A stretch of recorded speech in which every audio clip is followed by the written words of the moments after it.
نبی پاک صلی اللہ تعالی علیہ وآلہ وسلم نے ارشاد فرمایا، صحابہ کیا تم جنت کا درمیانی دروازہ دیکھنا چاہتے ہو؟ تو صحابہ نے بہت حیرت سے پوچھا، یا نبی اللہ، ہم دنیا میں رہ کر کیسے دیکھ سکتے ہیں جنت کا درمیانی دروازہ؟ تو نبی کریم صلی اللہ تعالی علیہ وآلہ وسلم نے ارشاد فرمایا، صحابہ اپنے گھروں کی طرف لوٹ جاؤ اور اپنے گھر جا کے اپنے والد کا چہرہ دیکھ لو، وہ ایسا ہی ہے کہ جیسے جنت کا درمیانی دروازہ۔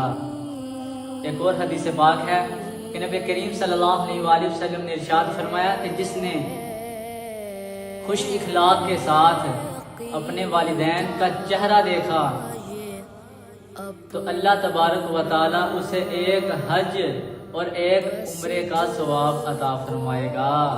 بولو سبحان اللہ۔ یقین تجھ سا